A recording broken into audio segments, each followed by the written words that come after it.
बच्चों हम सीख रहे हैं बीजी व्यंजक और सर्व समीकाएं, जिसमें सर्व समीकाओं की मदद से बीजी व्यंजकों को किस प्रकार गुणा किया जाता है। ठीक है, तो हम इसमें 3 सर्व समीकाओं की मदद ले रहे हैं। पहली सर्व समीका है a धन b का होल स्क्वायर, दूसरी है a माइनस b का होल स्क्वायर, तीसरी है a plus b into a minus b। ठीक है, तो ये क्या होता है a square plus 2ab plus b square. यह होता है a square minus 2ab plus b square. यह होता है a square minus b square. तो ये 3 सर्व समीकाएं हमको याद होनी चाहिए, तब हम इस अभ्यास के प्रश्न को कर पाएंगे। तो इससे पहले मैंने कुछ क्वेश्चन आपको कराए हैं।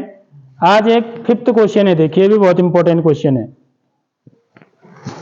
क्या है क्वेश्चन देखिए, 1.1 m ऋण 0.4 गुणा 1.1 m धन 0.4। देखो ध्यान से देखना होता है प्रश्न को। अब ये कौन सी सर्व समीका से मैच कर रहा है, पहले तो हम यह देखेंगे किससे कर रहा है। देखिए ना, कौन सी सर्व समीका से मैच कर रहा है? तीसरे से कर रहा है।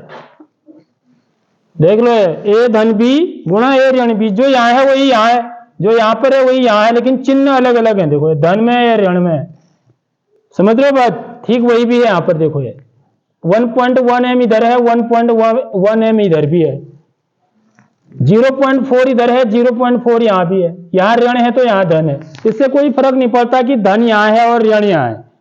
ठीक है, एक जगह धन होना चाहिए, एक जगह ऋण होना चाहिए, समझ रहे हो बात? तो यह तीसरी वाली सर्व समीका लगनी है इस पर। ठीक बच्चों, आ रही बात समझ में मेरी? तो इसको हल कैसे करेंगे? इसको मैं a धन b गुणा a ऋण b है ना, तो a ऋण b गुणा a धन b भी लिख सकता हूं, इससे कोई फर्क नहीं पड़ता है। ठीक है, ये a वर्ग ऋण b वर्ग ही होगा, इनको आगे पीछे करने से कोई फर्क नहीं पड़ता है। जो गुणनफल होता है क्रम विनिमय नियम का पालन करता है। तो ये दोनों एक ही सूत्र हैं। ठीक है, मतलब यह है कि एक ऋण का होगा तो दूसरा धन का होगा, या एक धन का है पहला वाला तो दूसरा ऋण का होगा। ठीक है, तो सेम सूत्र है या सेम सर्व समीका है, ये बोल सकते हैं आप। तो यहां पर यदि तुलना, इससे मैं तुलना करूंगा a धन b गुणा a ऋण b बराबर a वर्ग ऋण b वर्ग।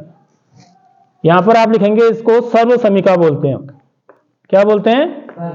सर्व समीका। इससे तुलना करने पर, तुलना करने पर, तो सबसे पहले तो हमको तुलना करना आना चाहिए। ठीक, तो a की जगह पर कितना है बच्चों बताओ? 1.1 m, ये a की जगह पर है, समझ रहे हो बात? b की जगह पर क्या है? 0.4 है। बस इतना काम जिसने कर दिया तो उसका तो आधा काम हो गया। अब ये जो सर्व समीका है, इसमें जहां भी a है वहां पर हमको 1.1 m लिख देना है, और जहां पर b है वहां पर 0.4 लिख देना है। कहां? दोनों पक्षों में। ये एक समीकरण भी है ना साथ में, देखो जरा सा, ये सारे समीकरण ही हैं। देख लो, ये बीच में बराबर लगा है ना, तो जहां भी बीच में बराबर लगा होता है वो समीकरण भी होते हैं।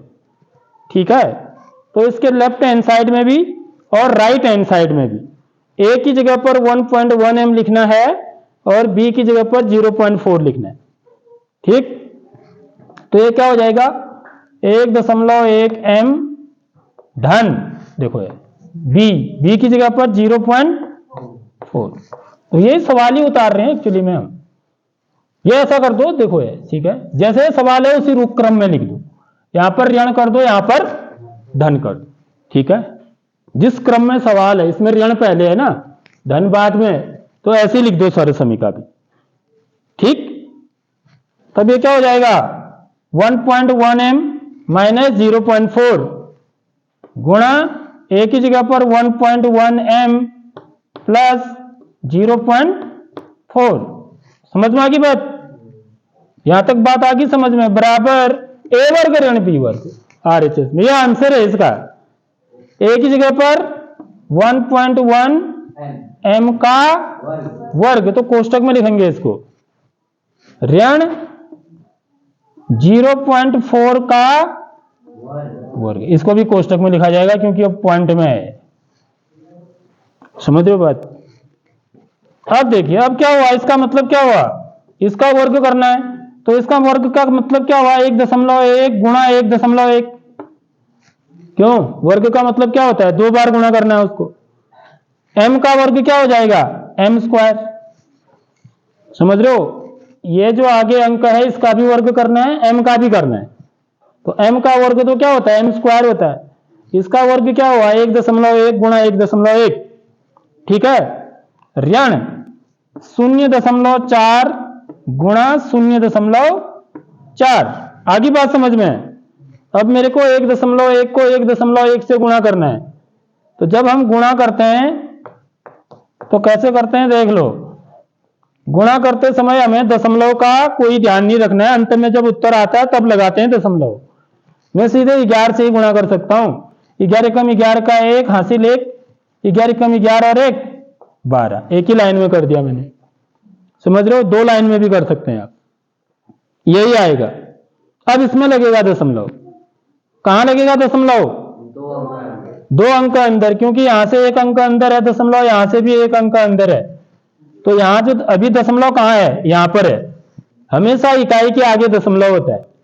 समझ रहे हो बात? यदि मैं इसमें दशमलव नहीं लगाया हूं तो यहां से दशमलव कितने अंक अंदर लगेगा 2 अंक अंदर, क्योंकि 1 अंक यहां से 1 अंक इधर से, तो यहां पर 1.21 आ जाएगा, 1.21 m वर्ग ऋण।